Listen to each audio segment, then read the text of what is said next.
সামাজিক যোগাযোগ মাধ্যমে প্রভাবশালী ফুটবলারদের একটি ভিন্ন মাত্রার আয় নিয়ে উঠে এসেছে চমকপ্রদ তথ্য। ক্রীড়া বিষয়ক গবেষণা প্রতিষ্ঠান অডসপিডিয়ার বিশ্লেষণে দেখা গেছে, ভুয়া ইনস্টাগ্রাম অনুসারীদের মাধ্যমে এই বছরে প্রায় ৩০ লাখ ইউরো আয় করেন কিলিয়ান এমবাপ্পে, বাংলাদেশি মুদ্রায় যা ৪১ কোটি টাকারও বেশি। স্প্যানিশ ক্রীড়া সংবাদ মাধ্যম জানিয়েছে, এমবাপ্পে যদি প্রতিটি ম্যাচের পর একটি করে পোস্ট দেন তাহলে মৌসুম শেষে তার আয় দাঁড়ায় আনুমানিক ২৮,৩২,০০০ ইউরো।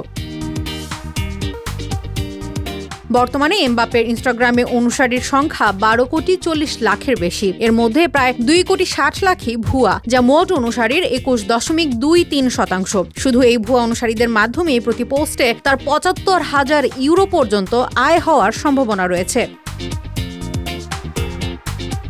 শীর্ষ ১০ আয় করা খেলোয়াড়দের মধ্যে ৬ জনই রিয়াল মাদ্রিদের, বাকি 3 জন বার্সেলোনা ও 1 জন আতলেতিকোর।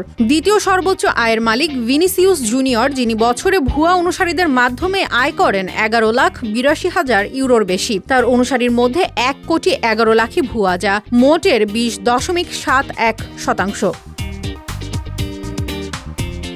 তৃতীয় স্থানে থাকা জুড বেলিংহামের আয় প্রায় ১০ লাখ ইউরো। বার্সার তরুণ তারকা লামিনী ইয়ামালের ইনস্টাগ্রাম ফলোয়ার ৩,২৯,০০,০০০। এর মধ্যে প্রায় ৭৯ লাখই ভুয়া, যা দিয়ে তার সম্ভাব্য বার্ষিক আয় ৮.৫ লাখ ইউরোর বেশি।